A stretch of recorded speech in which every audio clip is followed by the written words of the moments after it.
बिस्मिल्लाहिर्रहमानिर्रहीम। अस्सलाम वालेकुम नाज़रीन, मैं हूं आपका मेज़बान खालिद शबील और आप देख रहे हैं मेरा फेसबुक और यूट्यूब चैनल। पाकिस्तान की अदालती तारीख में आज एक तारीख साज दिन था जब फुल कोर्ट हुई और बराह रास्त इसकी नशरियात पूरे पाकिस्तान नहीं बल्कि दुनिया भर में देखी गई और इससे दो तीन चीज़ें बड़ी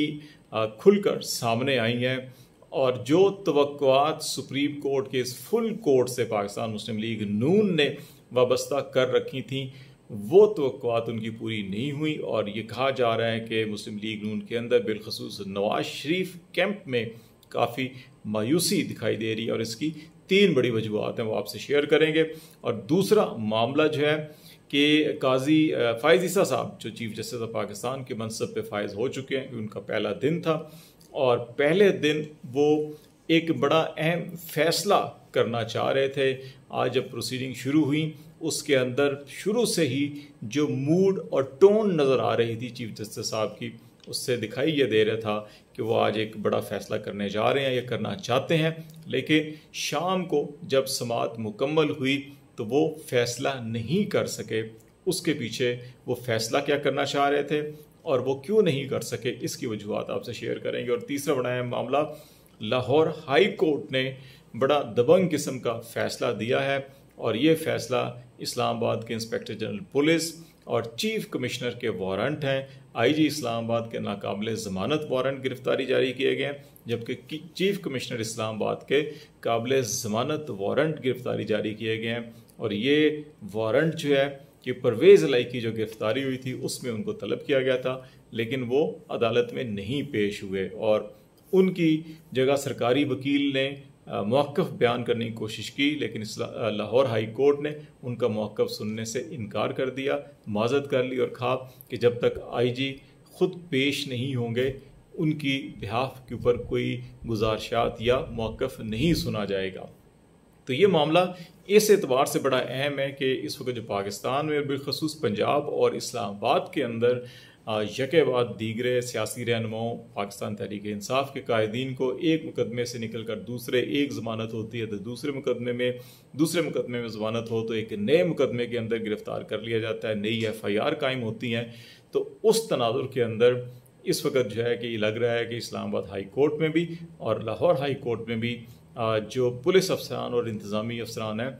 उनके ऊपर बुरा वक्त आया हुआ है। उनके वारंट गिरफ्तारी जारी हो रहे हैं, उनको तौहीन अदालत में फ़र्द जुर्म आयद हो रही है, लेकिन ऐसी कोई एक नादीदा ताकत उनके पीछे है जो इसके बावजूद उनसे गलत काम करवा रही है और वो गलत काम करने पर मजबूर हैं। तो ये देखते हैं कि मामलात कैसे आगे बढ़ते हैं।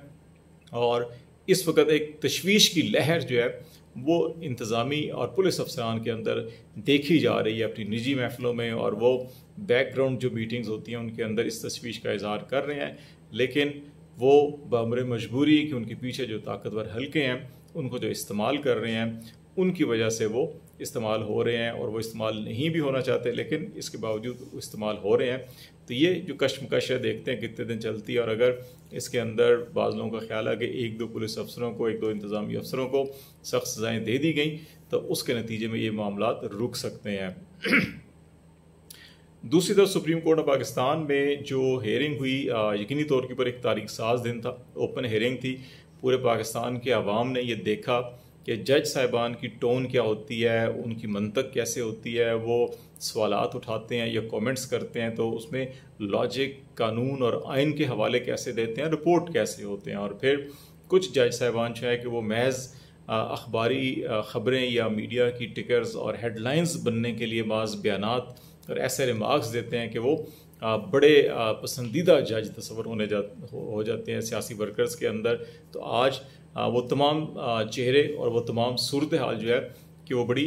खुलकर अदालत के अंदर सब लोगों ने देखा कि कौन मंतक, कौन दलाइल, कौन आइन और कौन कानून के तनाजुर में गुफ्तगू करता है और कौन सियासी बयानबाजी करने की कोशिश कर रहा होता है। तो इसमें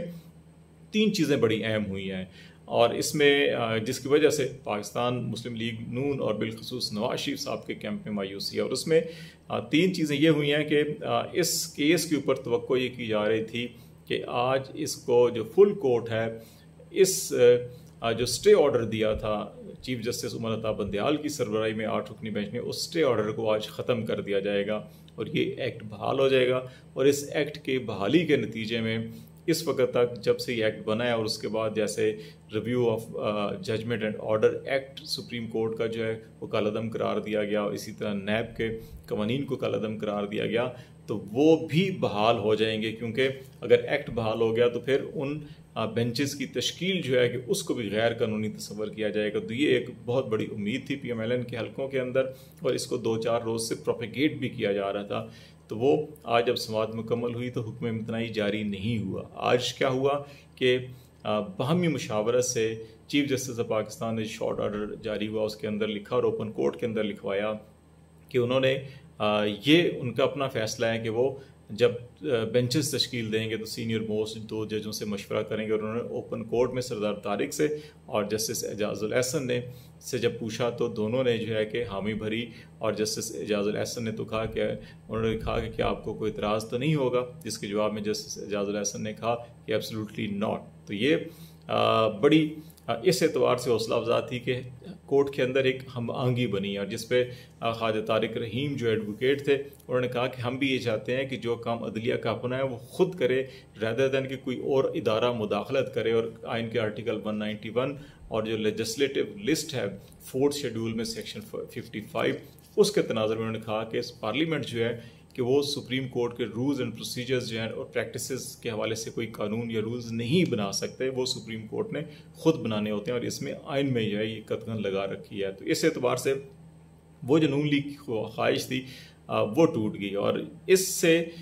जब सरदार तारिक ने एक क्वेश्चन किया अटॉर्नी जनरल से, उन्होंने कहा कि अगर इस कानून को बहाल किया जाता है या कलअदम करार दिया जाता है तो इसके असरात क्या होंगे, इसके जो इम्पैक्ट हैं कवानीन के ऊपर या माजी के ऊपर। तो उन्होंने कहा कि नहीं, ये जिस दिन जो है कानून बहाल हुआ उस दिन से लागू होगा, और जिस दिन इसको मुअत्तल किया गया उस दौरान जितने भी जो फैसले हुए हैं उनको तहफ़्फ़ुज़ हासिल होगा, उनको कुछ नहीं होगा। तो ये उन्होंने कहा कि वो रिटर्न अपना जो जवाब दिया है उसमें भी उनका मौक़िफ़ ये है, और बाद में भी उनका मौक़िफ़ यही होगा। तो इसलिए कुछ नहीं होगा। तो वो जो review of judgment and order और जो नैब तरमीम के हवाले से ये कहा जा रहा था कि इस कानून को अगर बहाल किया गया तो फिर वो दोनों कलअदम हो जाएंगे, तो ये अटॉर्नी जनरल ने कहा कि नहीं, ऐसा नहीं है, वो कलअदम नहीं होंगे, वो फैसले अपनी जगह बरकरार रहेंगे। अभी आखिरी उम्मीद इस सारे मामले के अंदर जो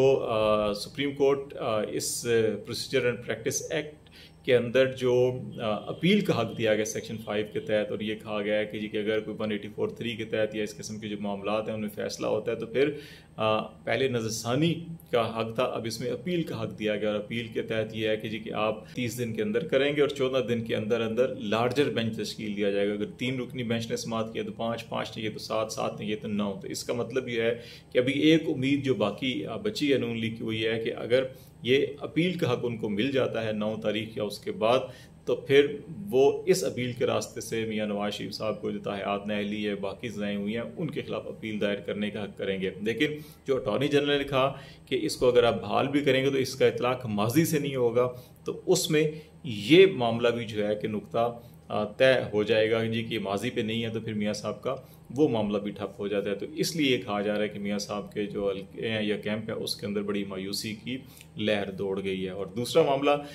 बज़ाहिर जस्टिस काजी फाइज साहब के आज जितने भी रिमार्क्स आए थे वो ये नज़र आ रहा था कि वो पार्लियामेंट की मंजूर शुदा जो एक्ट है उसको बहाल करना चाह रहे हैं। वो बार बार पार्लियामेंट की बालादस्ती, आइन की बालादस्ती की बात कर रहे थे, लेकिन 2 दफ़ा ब्रेक हुई। इस ब्रेक के अंदर जो मुशावरत हुई है उसमें काजी साहब को लगता है कि मतलूबा इस मौजू के ऊपर जो है कि सपोर्ट नहीं मिली, जिसके नतीजे में फिर उन्होंने कहा कि वो आज ख़ुद ये फ़ैसला कर रहे हैं, मुशावरत की है उन्होंने ब्रेक के अंदर कि वो अपने 2 साथी जो सीनियर जज हैं उनको शामिल करना चाह रहे हैं हुक्म इम्तनाई के मामले के ऊपर। और अपील के मामले पर उन्होंने अभी कुछ नहीं किया, तारीख दे दी है 3 अक्टूबर की। 25 सितंबर तक कहा है कि तमाम जो है कि इसके अंदर अपने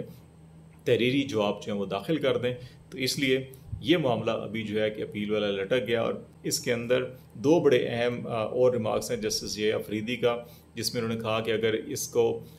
इस फैसले को बहाल कर दिया जाता है, एक्ट को बहाल कर दिया जाता है, तो इसका केसेस का बोझ जो है सुप्रीम कोर्ट के ऊपर वो ज़्यादा बढ़ जाएगा। और अगर 1947 से लेकर अब तक की सारी अपीलें आना शुरू हो गई तो बड़ा मुश्किल हो जाएगा संभालना। और इसमें जस्टिस अतर मिनल्ला ने भी कहा कि इससे तो जो मार्शल लॉ के दौर के अंदर जो बहुत से फैसले हुए 184(3) के, उसमें भी अपीलें आना शुरू हो जाएंगी। तो ये जो रिमार्क्स थे ये बेसिकली वो रिमार्क्स थे जिसके बाद जो है कि चीफ जस्टिस काजी फाइज ईसा को, जो मुशावरत के बाद जो है कि हुक्म इम्तनाई की तरफ वो नहीं बढ़े, बल्कि इसको अपना बेंचेस की तश्कील के हवाले से मशावरती अमल को उन्होंने अडॉप्ट किया और अपील के हवाले से और बाकी मामला को पेंडिंग में रखा है। तो लेट्स सी, देखते हैं मामला कैसे आगे बढ़ते हैं, आपको आगाह करते रहेंगे। आज तक के लिए इतना ही। खालिद जमील को इजाज़त दीजिए। अल्लाह हाफिज़।